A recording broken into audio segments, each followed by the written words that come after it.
امام حسن کے پاس ایک بندہ ہے، بڑی مزیدار بات داتا علی اجویری نے لکھی، مجھے پڑھ کے بڑا ہی مزہ آیا اور سمجھ بھی آئی کہ اہل بیت نبوت کی اصل مخالفت کون کرتا ہے۔ ایک شخص آیا تو اس نے آ کے نا معاذ اللہ حضرت مولا علی شیر خدا کو، معاذ اللہ ثم معاذ اللہ، امام حسن کے والد کو برا بلا کہا، پھر امام حسن کو کہا، وہ برا بلا کہتا جا رہا ہے، امام حسن مسکراتے جا رہے ہیں، ہنستے جا رہے ہیں۔ انجوائے کرنے کا آپ کا موڈ بن جائے تو سب کچھ انجوائے ہو سکتا ہے، لیکن اگر آپ نے مرچیں دانتوں کے نیچے رکھ کے اچھی طرح چبا لی ہوں اور کانوں سے بھی دھواں نکل رہا ہو تو پھر تو بھائی کوئی چیز بھی انجوائے نہیں ہوتی۔ پھر تو قصور یہ ہے کہ مرچیں نہیں چبانی تھی، آپ نے اپنا مزاج خود بڑا کڑوا کر لیا ہے، وہ کیسے کام چلے گا؟ وہ آیا تو اس نے آ کے نا امام حسن کو، آپ کے والد کو معاذ اللہ ثم معاذ اللہ نقل کفر نہ باشد برا بلا کہا۔ وہ کہتا جا رہا ہے، امام صاحب ہنستے جا رہے ہیں۔ جب وہ تھک گیا تو امام حسن فرمانے لگے، روٹی کھانی ہے؟ بھوک تو نہیں لگی ہوئی؟ کہنے لگا بڑی لگی ہوئی ہے۔ فرمانے لگے اس کو روٹی کھلاؤ۔ اس کو روٹی کھلائی، فرمایا تیرا حال؟ کہنے لگا بڑا غریب ہوں۔ ایک پیالے میں چاندی بھر کے امام حسن نے اسے دی، اور جب اس کو دے دی نا تو غور سے چہرہ دیکھنے لگا، کہنے لگا آپ کا حلم دیکھ کے، سخاوت دیکھ کے مجھے یقین آ گیا ہے کہ آپ واقعی خون رسول ہیں۔ امام صاحب فرمانے لگے یہ بیچارہ اصل میں تنگ ہے اپنی زندگی سے، اصل اس کا حال کوئی نہیں تو میرے ساتھ یہ حرکتیں کر رہا ہے۔ تو یہ آپ سمجھیں اس بات کو، کچھ لوگ بیچارے ویسے ہی تنگ ہوتے ہیں، پریشان ہوتے ہیں، ویسے ہی بلا وجہ معاملہ ہی کوئی نہیں۔ امام حسن رضی اللہ تعالیٰ عنہ نے ہمیں سبق دیا ہے۔ وہ علامہ اقبال کہتے ہیں کہ ایک مولانا نا میرے سامنے نا ایک بھوکے آدمی کو سامنے بٹھا کے تو حدیث پاک کا درس دے رہے تھے۔ بندے کو بھوک بڑی لگی ہوئی تھی، وہ درس دیتا جا رہا ہے۔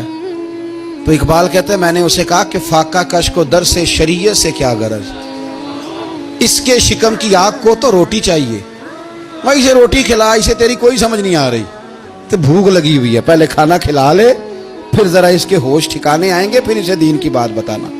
ہم لوگوں کا ذہن نہیں سمجھتے کہ بندہ کس قسم کا ہے۔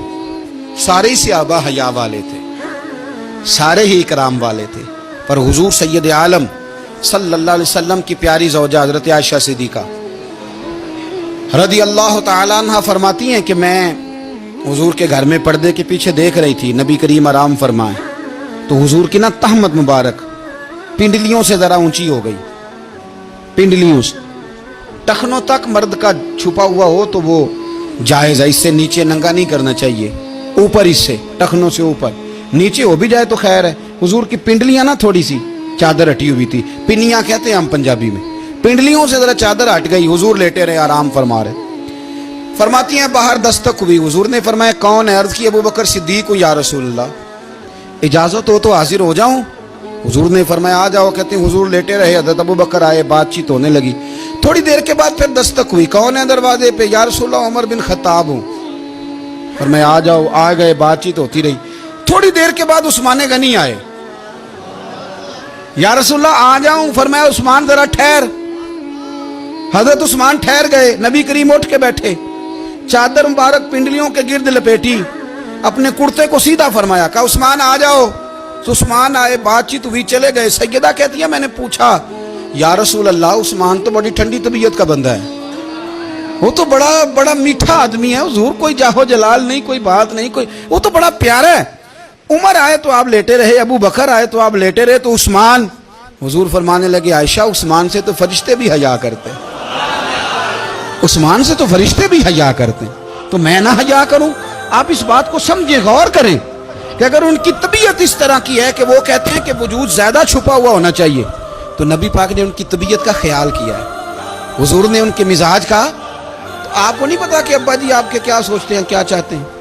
آپ کو نہیں پتا آپ کے استاد کا مزاج کیا ہے؟ آپ کو نہیں پتا آپ کے مرشد کامل کی طبیعت کس طرح کی ہے؟ وہ کن باتوں میں راضی ہوتے ہیں، کن میں ناراض ہوتے ہیں، ہمیں سارا پتا ہوتا ہے، لیکن ہم چاہتے ہی نہیں صحیح کرنا معاملات کو۔ ہم اپنے وجود پر تھوڑا سا بوجھ ڈالنا ہی نہیں چاہتے، اپنی طبیعت کو تھوڑا سا تکلیف دینا ہی نہیں چاہتے۔ حضرت صدیق اکبر رضی اللہ تعالی، مالدار آدمی، کروڑوں پتی شخص، لیکن انہوں نے نا ایک موقع پہ ٹاٹ کا لباس بھی پہن لیا۔ تو کسی نے ان سے کہا ابو بکر یہ کیا؟ فرمانے لگے نبی کریم کو میرے آقا کو غریبی پسند ہے تو ابو بکر غریب بن گیا ہے. ختم ہو گئی. جے سونا ہی میرے دکھ وچ راضی تے میں سکھ نو چولے ڈاواں. ٹھیک ہو گئی بات. وہ جس حال میں رکھے اس حال میں راضی رہنا ہے. یہ جو مزاج ہے نا ہمارا کہ میں ڈھلنا نہیں چاہتا, میں بدلنا نہیں چاہتا, ہم تو غلام ہیں پھر بھی نہیں بدلتے. تھوڑا سا خیال کریں. میں کہا کرتا ہوں کہ اماں کو زیادہ نہیں ضرورت پیسوں کی. ہاں ماں تو ماں ہوتی ہے, وہ کو ریٹ لگا کے طرح سے پیسے مانگے گی. اماں کو تو بس اتنی ضرورت ہے کہ ماں جو کہہ دے جی کر دو. ماں کو تو اتنی ضرورت ہے کہ 2 منٹ رات کو بیٹھ جاؤ پیروں میں, اماں لا تیرے پیر دبا دوں, اتنا ہی کافی ہے. وہ کہے گی اوہ ہو میرا پتر بڑا چنگا. اللہ وہی انج دی اولاد سارے نو دے وے. او بھائی ایسے کر دے. وہ تو سویرے پورے محلے کو ابا جی کو کوئی نہیں ضرورت تیرے پیسوں کی. ہاں نا, ان کو تو ضرورت ہے. تو کبھی کبھی تو ان کو موٹر سائیکل پہ بٹھائے اور کہ ابا جی منڈی جانا تھا, میرا دل تھا کٹھے چلیں گے, آئیں ذرا پیار سے چلتے ہیں. کبھی ان سے پیار کرے, کبھی کہے ذرا کندھے نہ دباؤں. او یارو اس کی ضرورت ہے, نہیں ضرورت مرشد کامل کو کسی کے پیسوں کی. نہ, اللہ جانتا ہے جو کامل آدمی ہوتا ہے اسے ضرورت ہی نہیں ہوتی. اسے تو اتنی ضرورت ہوتی ہے کہ اس نے کہہ دیا سیانے بن جاؤ تو سیانے بن جاؤ. اس نے کہہ دیا نیک ہو جاؤ تو نیک. اس نے کہا ہے کہ آج آ جانا تو پھر, اور نہ یار کہاں ضرورت ہے تیری, میں اتنا ہی بڑا. ہم لوگ دوسروں کے بارے میں سوچتے ہی نہیں. بس میں مجھے سکون دو, میرے مطابق ڈھل جاؤ, میری بات کرو. اور نہ یارو, میرے رسول کریم, میرے نبی رحمت سرور دو عالم صلی اللہ علیہ وسلم دوسروں کا خیال کرتے, ان کے مزاجوں کا خیال کرتے, ان کی طبیعت کا خیال کرتے, ان کے معاملات کو دیکھتے. میرے رسول پاک علیہ السلام تو دیکھتے کون شخص کس طرح کا ہے, کس رویے کا ہے, کس انداز کا ہے, اس کو اس کے مطابق عزت دیتے, وقار دیتے, نواز دیتے, اس شخص کا اس طرح کا اکرام کرتے. میرے نبی کریم صلی اللہ علیہ وسلم فرماتے ہیں میں نے معراج کی رات میں نے جنت میں ایک محل دیکھا. میرا دل کیا میں اندر سے جا کے دیکھوں, پر اس کے دروازے کے قریب گیا تو عمر فاروق کا نام لکھا تھا. فرماتے ہیں میں نے کہا عمر ذرا طبیعت کا سخت ہے. اس نے کہنا ہے قانون یہ ہے کہ پہلے اجازت لو پھر کسی کے گھر جاؤ. چلو ہم نہیں جاتے, عمر سے پوچھ کے چلے جائیں گے. گھر جو عمر کا ہے, نہیں آپ کو سمجھ آئی میری بات کی یار, نہیں سمجھے. جن کے قدموں کے صدقے گھر ملا ہے, اگر وہ یہ خیال کرتے ہیں کہ سامنے والے سے پوچھ لینا چاہیے, نہیں آپ نہیں سمجھے. او بھائی جن کے برکت سے وہ مکان ملا ہے, اگر وہ مزاج کا اتنا خیال رکھتے ہیں تو پھر مزاج رسول کا بھی تو خیال ہونا چاہیے نا. پھر مزاج سنو. پھر نبی کریم صلی اللہ علیہ وسلم واپس آئے, حضور نے بتایا وہ عمر تیرا مکان بڑا پسند ہے یار. میں اندر جانے لگا تھا, دروازے پہ حور بھی بیٹھی تھی, جانے لگا تھا اندر, تو وہ نا میں اس لیے نہیں گیا کہ عمر قانون بڑا پابند ہے. اس نے کہنا ہے کہ قانون تو اجازت لے کے جاؤ. حضرت عمر رو پڑے, عرض کرنے لگے حضور میں کہاں اور جنت کا مکان کہاں.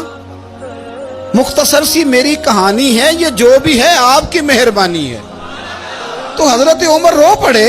لیکن میرے رسول کریم صلی اللہ علیہ وسلم اب اتنا حضور خیال کرتے تو جناب عمر پتہ کون تھے, جرت نہیں تھی کسی مائی کے لال کی عمر کے سامنے کھڑا ہو سکے.